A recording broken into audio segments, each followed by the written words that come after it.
Hello and welcome, my Libra collective Sun, Moon, Rising, Venus signs. Welcome to your Healing Twin Flame reading for mid-September to mid-October 2020, or Timeless. I am your reader, Mark Angelo, Lyons, Mal for short, professional witch, professional intuitive, president of Jarring the Circle Productions, Venus in Libra sign. The Archangel of Lions, Mark Angelo Lyons, but you can call me Mal. Hi. Hello, my subscribers. Thank you so much for following along. Love doing these twin flame reads this time around. There's even an extended version on Vimeo. The link is at the top of the description box. Thank you so much for following along, helping me in my YouTube career. It's been quite the journey, even though I still believe we overuse that word a lot. Still, it really has been a hero's journey, a creative journey, an artist's journey for me going through. So thank you so much for your subscriptions, your comments, hitting the notification bell, and all of that. It's just very, very helpful. I am shooting for 30,000 subscribers, considering I'm not even at 2 yet. Seems a little silly, but then I can do the memberships, right? I want to have that join button on my channel so that I can put all of the extendeds here instead of having to do it on Vimeo. But there you have it. Let's get down to business. If you are new to my channel, please do consider helping me in my journey, right? Like, subscribe, hit the notification bell, all those YouTube-y things that people do. And let's get down to this reading. We're looking at a 13-card spread, looking at you, whoever is watching, cross-watcher or the Libra collective Sun, Moon, Rising, Venus sign watching this, in terms of what you can do to heal yourself. Now, here's the thing. A lot of people confuse twin flame and soulmate. They're not the same thing. They're both soul contracts that they have in common, but the foundation of the contract is drastically different. Soulmates, you help each other heal. It's satisfying, it's symbiotic, it's sympathetic, it's soothing, right? And you have more than one soulmate. My mom is my soulmate. We have a soulmate contract, is a more accurate way of saying it. Twin flames, however, you teach each other how to love yourselves. You teach each other how to heal yourself. You teach each other how to set your boundaries and self-respect and self-esteem, and you kind of get the vibe, right? They burn, they're transformative, often tumultuous, turbulent, but certainly transformative. So regardless of what your twin is doing in any situation, and you have more than one of those as well, your soulmate contracts are magnificent, but your twin flames teach you how to be a mate to your own soul, hence learning how to love yourself. There are links in the description box that go way more in depth than this. Some videos you can go check out by me and Matt Kahn, who is the last card down. His Healing Mantra deck is the last card down for this 13-card spread, and then we'll jump over to the extended read on Vimeo. Now, please keep in mind, this is a general read. Please take what resonates, leave what doesn't, and I find the best way to do that, particularly for air signs, is to stay in the present moment by focusing on the breath. Notice what your body does to the information as it comes from my pantheons through me, through YouTube to you. Cool. I guess that's about it. I'm excited. Let's do this first read of the day. All the decks that I read are in the description box at the bottom. We are going to start with the Caroline Myss archetype deck to see what are the two dominant soul powers. Oh, we're doing Divine Feminine on this side, Divine Masculine on this side, like a contract. Party number one, party number two. You get to figure out who you are, and by the end of this reading, you will have a pretty good idea, although with twinning, there can be a lot of mirroring, right? Cross-watchers, it can flip-flop, you know how that works. So just take what resonates, leave what doesn't, check your other signs. Cool? Let's do this. Breathe.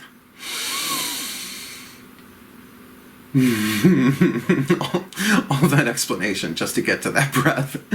My collective pantheons, good morning. Please, I need 2 cards, as you know, one for the Divine Feminine and one for the Divine Masculine in this Libra collective Sun, Moon, Rising, Venus sign twin flame contract, mid-September, mid-October. How can they heal each other individually, regardless of what the other twin is doing? What is the soul power that they are healing in this relationship, but learning how to heal it, to alchemize it from lead to gold, from shadow to light? There's our Divine Feminine. Who is our Divine Masculine? I feel him. It is that one. If it pokes me in the hand while I'm asking, those are the cards. So here's our maybe not so happy couple. Remember, this can take any form. This can be parental, family. Yes, of course, it could be sexual, romantic. But usually my cards will tell us, if not in this part, I've been noticing it turns sexual, romantic in the extendeds, because for some people, when it's not, that's what they're getting in YouTube. You go to the other one. Who are we dealing with here? Oh, dear God. Dear God Almighty. The Divine Feminine Mystic. Keep in mind, I'm Venus in Libra. And the Divine Masculine Femme Fatale. Now you say, how can you have a Divine Masculine Femme Fatale? Well, I'll tell you right now. I'll tell you how this rolls. It's not about bodily gender. It's about energetic dynamic. I consider myself primarily divine feminine because of the work that I do. And I'm an intuitive. I'm a Pisces moon and Virgo sun. And nothing says divine masculine there. And yet you put me in a relationship with a guy, I'm the divine masculine, right? So it's just how that works. We're different alchemy with different people. Different people bring out different archetypes, different dynamics in ourselves. So the shadow and the light for the Divine Feminine Mystic, the shadow attribute, delusional rapport with the divine, which I am a mystic. I struggle with that because sometimes you hear things and you get visions and you're not exactly sure where it's coming from, hence the mystery of being a mystic. Well, everybody wants to be a mystic until they realize they have to have faith pretty much all the time. And even when you don't have faith, right? It's okay. It's okay. That's part of the process. It's a mystery, right? You got a Nancy Drewitt, you got a Hercule Poirot, you got a Agatha Christie a little bit, following the clues in faith that, you know, it's not it's not done until it's done, right? Until the mystery is solved. And sometimes these mysteries we will not know in this life, right? So the delusional rapport with the divine, we've seen it. Mad people. Like you could say the shadow side of mysticism is madness. And all the great mystics had periods of madness, whether through dark night of the soul or shamanic descent or psychological breakdown as their interior ego structure dissolved so the soul could embrace it all, right? It's tricky shit. It's a tricky gnosis. I love that phrase. It's so toxic.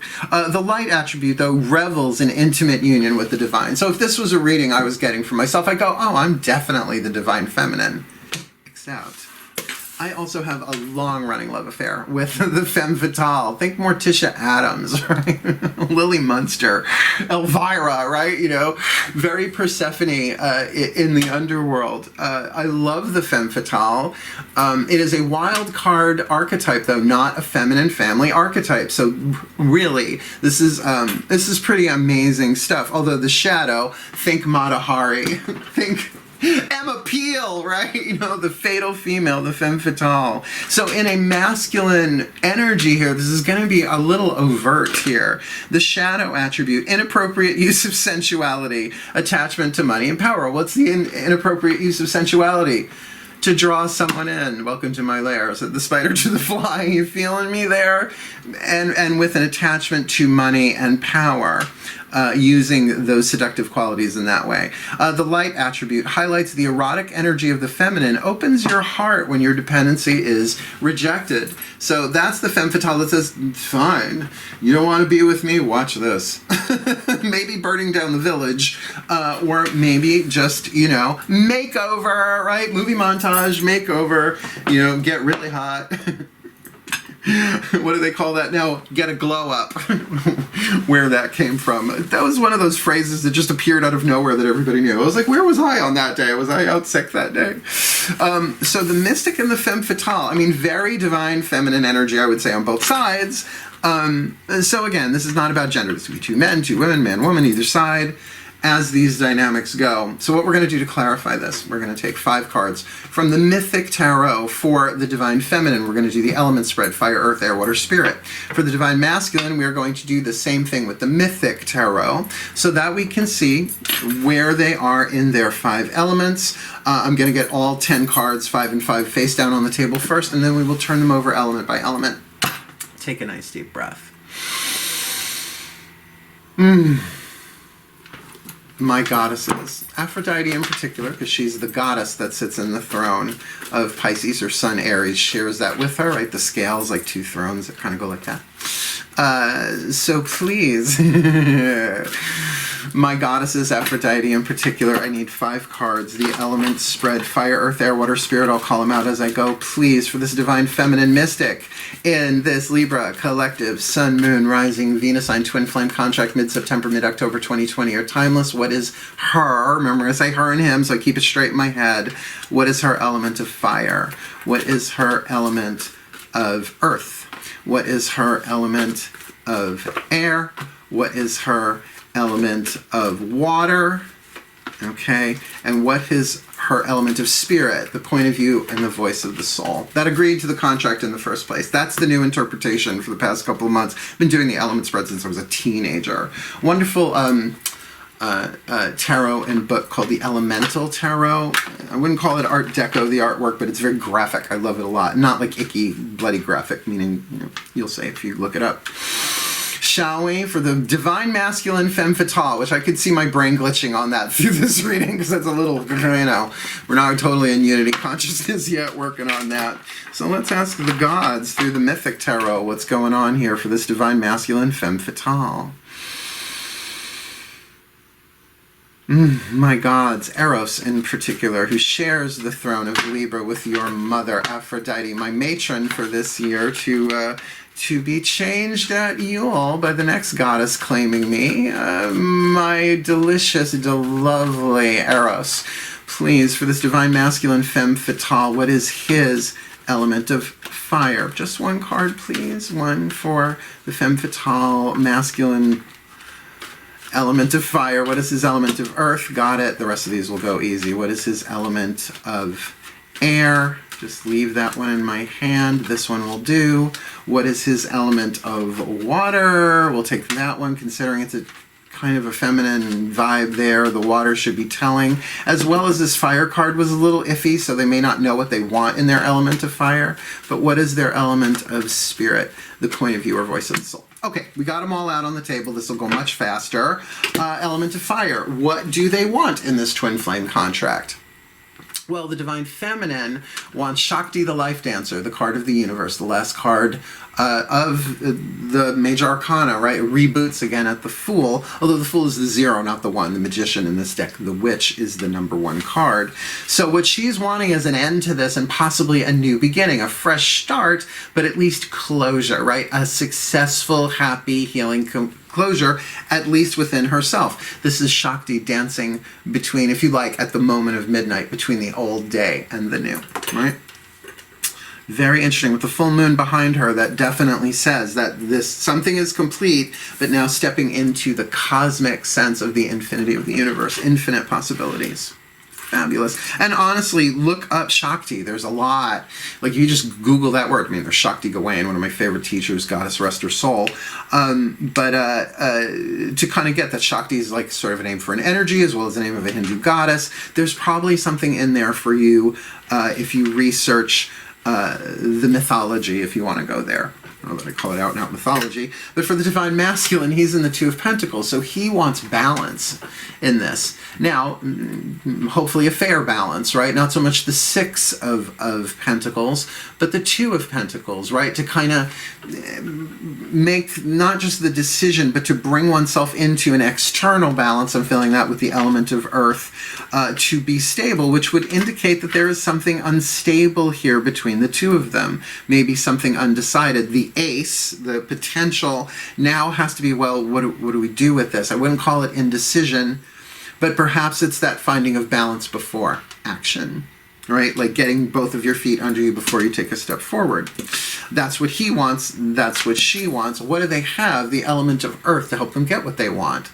Well, we've got 2 major arcana cards on the table with the Star. What she has, the Divine Feminine Mystic here, is just that, her mystical connection. To me, the Star card is the most spiritual, high vibrational card in the entire tarot. I don't care what deck either, right? Because it's higher than the sun. It's higher than the moon, right? It is unity consciousness, particularly the Aquarian card, all about can't we all just get along, can't we all just be friends, we're all really one thing, right? One love, one heart, all of that. But of course, then there is that wish, right? There is that hope. There's that grace of hope that she has pulling her forward, that no matter what the outcome is, even if it's just temporarily, however this contract wraps itself up, if it reboots again, regardless, she's following her inspiration, following her grace, which a mystic has to learn to do, because the Divine Masculine, what he has is the 8 of Pentacles, hard work ahead of him, right? This is definitely a femme fatale, perhaps with an attachment to money and power, that is more interested, at least for the time frame of this reading, mid-September, mid-October, or timeless, really about getting financially balanced and doing the work. Now, how does that relate to a contract? Well, if this person really is not getting what they want from the Divine Feminine in terms of physicality, they're doing the work necessary to make themselves more stable and hence more balanced. This person could be going through a financial hardship, right? With that Two of Pentacles. I mean, look at what's going on planet Earth. It's more likely than not now more than ever, right? And with that Femme Fatale, highlights the erotic energy of the feminine, opens your heart when your dependency is rejected. Well, maybe they've been financially dependent and were rejected somehow, and now have to kind of use their power for themselves instead of horizontally taking it from others. Tricky shit. Femme Fatale. So the Star and the Eight of Pentacles. Interesting. What are they thinking? What's their element of air? Oh, here we go. Two of Cups. This is romantic. At least the thoughts are. This mystic is thinking about this divine masculine Femme Fatale with great love and great attraction, the whirlpool. See, the thing about a whirlpool, it's centrifugal force. Right? Centrifugal pulls in, centripetal pulls out. Yeah, centrifugal force pulls you in. Cyclonic action. I have a Dyson. The vacuum, not the physicist, just clarifying, although I would love him too. So that thing of being drawn into the center, like these two are being drawn together, and that's very much on her mind. He's got the Three of Pentacles. Now, this deck has been shuffled. I didn't necessarily pull cards out and reorganize them. Like every now and again, I'll go through a tarot and put everything in its correct order, Virgo, right? Bless it and then shuffle it. Didn't do that. So we got a lot of Pentacles. The Three of Pentacles on their mind. They're really thinking about a solid foundation that they can build something on with this divine feminine mystic, right? Now, it would make sense if this divine masculine knows the divine feminine is really more into the spiritual side of things. They may be bringing gifts to the table, right? In terms of insight, in terms of unconditional love, in terms of magic, miracles, and mysticism, right? And it would make sense that's the yin of the relationship, the yang of the relationship. The divine masculine would, of course, want to create support for that, a home for that, a stability for that, because mystics don't always live in stability. Even you'd think living in a monastery or a temple where mystics tend to congregate, reason, season, or lifetime, there's still drama that goes on behind temple walls, just saying, right? So it's not always the most stable life, even though every moment of your day may very well be scheduled with prayers and this and that. I'm a mystic, trust me. But I'm a mystic who makes his own rules, which is kind of cool. So it would make sense that this divine masculine wants to create more stability in his life, perhaps to bring this together. Now, keep in mind, people do marry their twin flames. It's just they cannot give each other the love each other wants, but can give each other the love they need, which is sometimes tough love, and it's sometimes the withholding of that love. So this water should be very, very interesting. By the way, remember how tricky it was to get this Two of Pentacles out? It does make sense that it was the card of balance there. Oh, well, yeah. Get ready. Debbie's signal, Debbie Downer, womp womp. In the field of emotion, we've got the Five of Cups, the element of water for the divine feminine, Five of Cups, and for him, the Five of Swords. So he's, let's start with her. So yeah, there is an emotional change going on. High seas, high winds, a storm that will pass, but is emotional upset. Now, we're used to seeing spilled cups all over the place in traditional tarot. Here, some of them are floating upwards and some of them are capsizing, right? So we've got two that are capsized, three that are straight up, but one of those three looks like it's getting ready to tip, right? So there's a lot of emotion going on here. So we've got the Two of Cups and the Five of Cups, and the mental and the emotional, the air and the water. There's some tumultuousness going on with this mystical divine feminine. For the divine masculine, though, the Five of Swords is so much mental conflict, doesn't really know what he feels. Probably feels more than one way, hence the balance, but probably feels more than two ways. See, the divine feminines, the divine empaths, the more emotionally sensitive, learn through their lifetimes how to handle more than one emotion at once. Like, I've recently felt both I'm getting Kate Bush's take away the love and the anger and a little piece of rope holding this together, right? But you can feel like love and hate at the same time for somebody, right? That's an emotional conflict. And this isn't about indecision. This is like an internal mental war going on here, but the mind is changing. Fives are always numbers of change, hence the pentacle, which I'm not wearing one today. Well, oh yeah, I got my earrings, my Gemini totems for Hermes, the twin pentacles. So we are definitely looking here about a change of mind and a change of emotion, but it seems very tumultuous and very conflicted, right?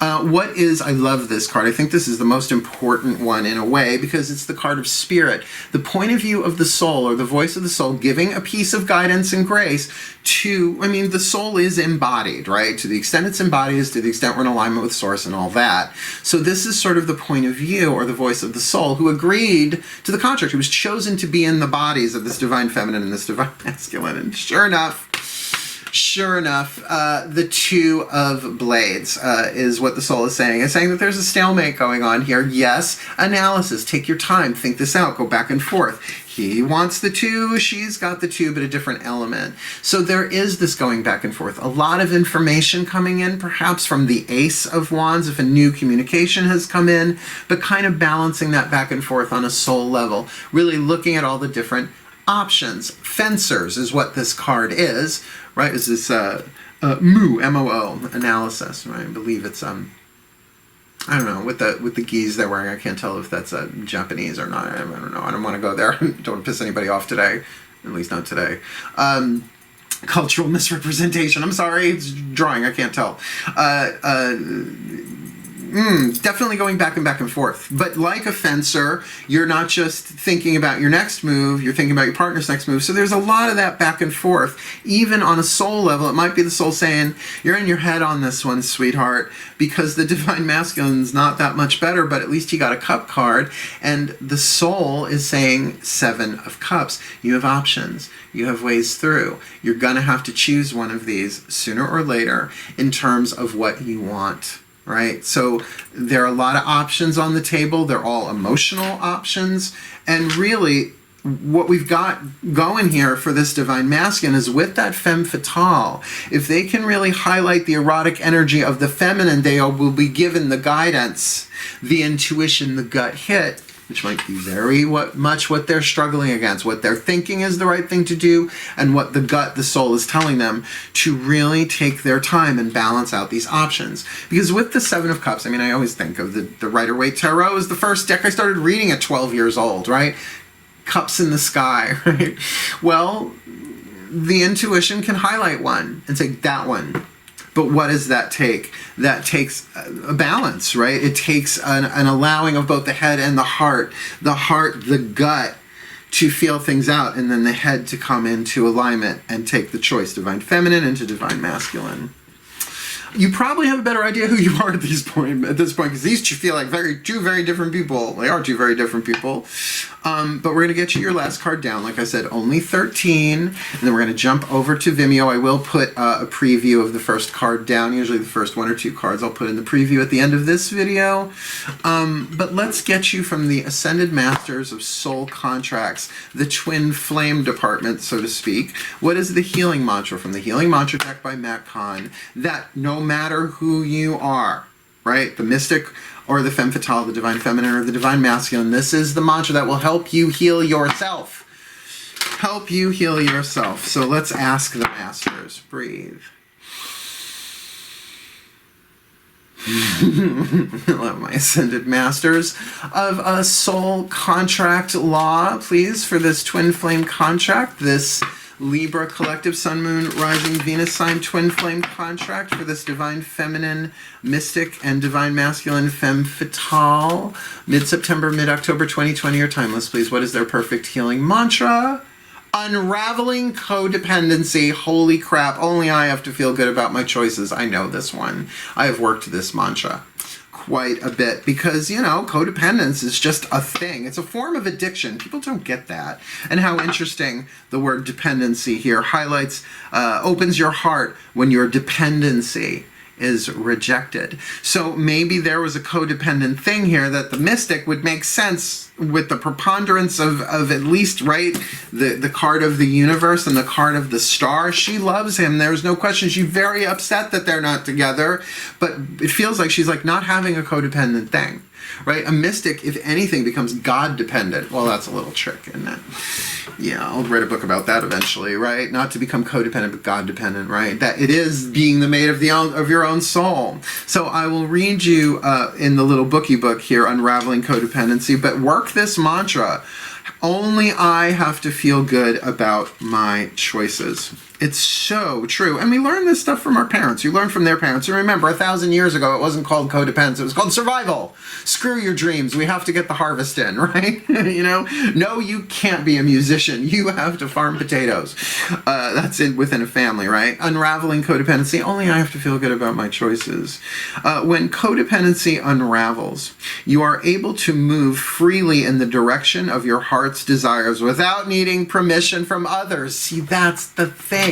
That's why so often I see the devil card, right, with the chains. And it's like, that can so be a card of codependence. It's not here. It may show up in the extended, in past positions here, or perhaps still going on. But to break those chains, right, to move freely in the direction of your own dreams without permission from others. As codependency fades, you are able to honor the emotional reactions of others in crucial stages of their healing journey without taking responsibility for them. In other words, somebody explodes because you want to do something they don't want to do, or how could you? Well, they're having their own spiritual transformation in that moment that you are not responsible for. I know, we have the language, you made me feel, where really the correct psychological language is when you did that, I felt.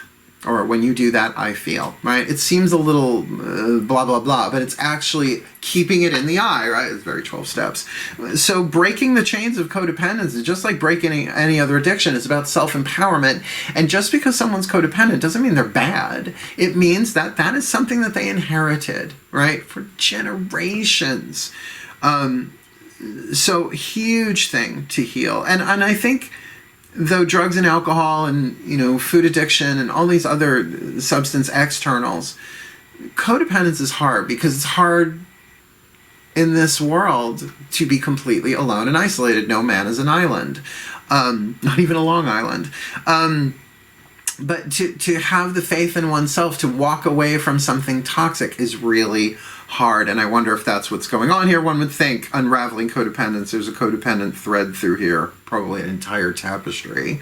This mantra is ideal for healing family dynamics, cultivating emotional freedom, and reclaiming personal power. And emotional freedom means the freedom to feel it all. So if somebody does something and it upsets you and you blame them, and you're holding them back from their authenticity, that's when you go inside, all right, I have the freedom to feel this. It will not kill me. It will transform me.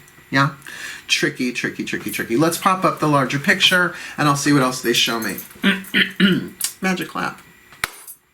Again, we've got the mystic as the divine feminine here, the shadow attribute. Delusional rapport with the divine, not fun. Madness, craziness. The light attribute revels in intimate union with the divine. And as I said, I've had plenty of visions and signs and synchronicities that still don't make sense to me, particularly in a relationship, because I am a Venus in Libra. As I said, I can really relate to this divine feminine. So what she wants in the light here revels in the intimate union with the divine, and that will help bring her into what she wants. And what she wants in the element of fire is Shakti, the life dancer. Not necessarily a happy ending, but at least a conclusion, right? A wholeness, a healing that will reboot again with the Fool, and this deck the Dreamer, and then move through the Magician, etc., through the cycle again. So maybe an ending to a chapter here, but one that does indicate that a new day will rise. And what she has to help her get that would make sense, the card of the Star, right? Her hopes, her dreams, her prayers, her wishes, but also her alignment with her soul, right? Also her alignment with divine timing, trusting that the stars, well, the stars don't technically move, but, you know, like the planets, everything in its own timing. Not necessarily the Wheel of Fortune, the divine timing card, but that thing of keeping her head up, keeping her hopes high, that the well-being of all will manifest. The well-being of all is going to manifest anyway, no matter what we think it will look like when it gets here. And certainly we grow through pain, and having a codependent pattern isn't the end of the world, but it's definitely a piece of lead that can be alchemized into the most brilliant healing gold. And on her mind is this divine masculine, the Two of Cups. It's in her mind. It's like he's in her energy field, right? Keeps popping up in her thoughts, and there's an emotional pull every single time, that pull of the whirlpool, pulling them closer together. And maybe there is a telepathic, empathic. Isn't it funny the word empathic is in the word telepathic, kind of, sort of? They're so similar. that maybe they are picking up on each other's energies here through the twin flame connection. But as a result, it's leaving her very much in the storm of this. There's so much unsettled here, so it would make sense with that Five of Cups in the emotional field of water that what she really wants is some kind of closure to this, some kind of healthy completion to start over again, either with or without this divine masculine femme fatale. Now, with the Two of Blades, the card of analysis in the position of spirit, the voice of the soul is really saying, honey, watch the movie, right? This is sort of like a stalemate. Nothing's moving forward right now. There's a lot of thinking to be done here, but just allow things to happen. It's like there's a lot of pain going on here I'm getting with these two, right? Five of Cups in her water, Five of Swords in his. So this is a thing where this needs to be thought out. A stalemate, right? It's like, it's okay. Things are on pause right now while you figure out, go back and forth what's going on. And keep in mind, she does have two twos, the Two of Cups and the Two of Blades. The Two of Blades would indicate focus on the mind, and in the mind she's got the Two of Cups. So this is not over. This is not over, but it's certainly at a stalemate. I don't feel like these two are in communication with each other, that's for sure. The divine masculine jumping over here as the femme fatale, and I will say, not the first time the femme fatale has come up in the divine masculine position, because it can be very yang. That's why it's not in the feminine family. It can be very demonstrative, very external, very expressive. The shadow attribute, inappropriate use of sensuality, attachment to money and power, meaning that she's used, I have to keep this in the gender for the divine masculine, that he has been using his sensuality to get money and power in some way, shape, or form. Now, sensuality doesn't always necessarily mean sleeping with people or having sex with them, but certainly that idea of being the magnet, of being the lure. But there's a fatality there. There is something really toxic with the inappropriate use of sensuality, like deception. Like Mata Hari, she was a spy who seduced men, got their secrets, and usually ended up, I think, killing them. Otherwise, you're not much of a femme fatale unless somebody's offed, right? And somebody dies. The light attribute highlights the erotic energy of the feminine. Now, here's the deal. They just dropped into my head. If this divine masculine really has like some misogynistic issues, not just about women, but about feminine energy in general, this is a real challenge for them, because the erotic energy of the feminine is magnetic. It's not yang. It is yin. It's not electro. It's magnetic. It draws you in. And it does feel like there is this intense magnetic draw between these two that's really torturing them emotionally, right? It's there. This is not done. But what he wants is the Two of Pentacles. He wants to get his feet under him. He wants to get balanced. He wants to get stable. I don't know that he's there yet, right? He might very much be out of balance. But what he can do to get that balance is the Eight of Pentacles. Do the work. Do the work inner, do the work outer. Well, this usually tends to be more about the physical world, right? Perhaps there's a physical instability. His perhaps financial dependency was rejected in some way, shape, or form, or doesn't want to look at it. So kind of getting his act together, but has to do the work. The Eight is not an easy card, but is one that gives great satisfaction in the doing, not just the having at the end of the process. Three of Pentacles is on his mind. Look, I'm just going to go out on a limb here and say that he as well is thinking about the divine feminine mystic here, but in terms of a solid foundation. It feels like these two had a beginning and had a couple of steps past that beginning, but didn't go past that. Like, it didn't become a commitment. It was a solid foundation, a strong connection, and I sense a strong physical connection, something very bodily, sensual, sexual, passionate, although we're not seeing fire here anywhere. We'll see what's going on in the extended, but definitely thinking about if we could just get this together, right? And it feels like he's doing the work for that. But with the Five of Swords, conflicted about his emotions. The Five of Swords is such a tricky card. Different than the analysis of the two, it is about, in a way, mental conflict, going back and forth. Not so much analyzing it, but really, I mean, it wouldn't surprise me if this person had Gemini in their chart, feeling this way, but also feeling that way, but also feeling that way, and also feeling that way. A bit of a storm, right? But mental, that's kind of stirring up their emotions as a hurricane would stir up the ocean, right? And with the Soul card there, of the Seven of Cups. The Soul is saying you have options. You're not trapped. You do have options here, but go for the one that is the most emotionally satisfying. Follow your heart, follow your gut, because of those 7 cups, one of them is going to bring you what you truly need. Maybe not what you want, right? Looks like what we want. We end up getting what we need. And keep in mind, this card is Aphrodite, goddess that I called upon for Libra here, telling her daughter-in-law at the time, Psyche, that if she wants to be accepted into the Olympian tribe, she's already married to her son Eros, read Eros and Psyche, the myth, and she says, you want to do this, here are your options, right? You got to do this, you got to do this, you got to do this, you got to go down into the underworld and get me some of Persephone's beauty cream, right? And come back to me and then I'll think about it. Well, that is exactly what unfolds in the 8 of Cups. It's her descent into the underworld. So definitely there's a lot of imbalance going on here with this Divine Masculine, but he does have options from the point of view of the soul. Now, in terms of wanting to do something for the other, that's not going to fly here. This is about unraveling codependence. Only I have to feel good about my choices. And it does seem like that 7 of Cups in the soul position for the Divine Masculine, he's got choices. But that's the thing. He has to feel good about it. He has to feel good about what those choices are. And I just get the feeling there wouldn't be that 5 of Swords in the water position unless he did feel good about this Divine Feminine wanting to be with them, but because of other external physical coin, pentacle concerns, is in conflict because of that. Otherwise, I think they both have an opportunity here to really clean up their own codependent wounds, right? There are 4 ego wounds: abuse, neglect, codependence, and loss. Well, this is one that a twin flame will teach you how to heal yourself of codependent patterning. So even if these two don't heal it together, they will, together, meaning this relationship moves on to a new stage, at least they're going, it's huge. They are going to be, at least have the potential to heal themselves of the codependent patterning and those toxic ties that bind. Ta-da! There you have it, my Libra collective Sun, Moon, Rising, Venus signs.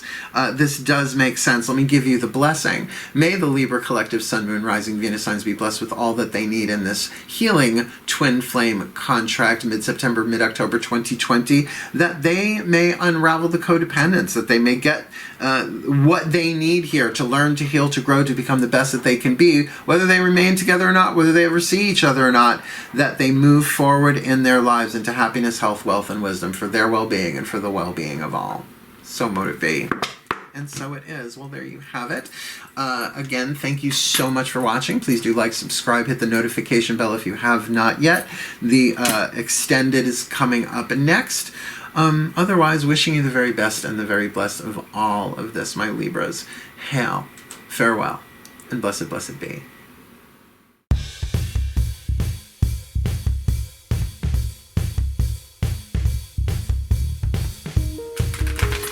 Hey there, my Libra collective Sun, Moon, Rising, Venus sign. Welcome to the extended reading here on Vimeo.com. Thank you for jumping over. As I said, this is a very, very interesting. I mean, every soulmate contract, soulmate twin flame soul contract is interesting for this spiritual growth and development available for each of them individually. And definitely getting the romantic sexual vibe here with this Divine Feminine Mystic and this Divine Masculine Femme Fatale.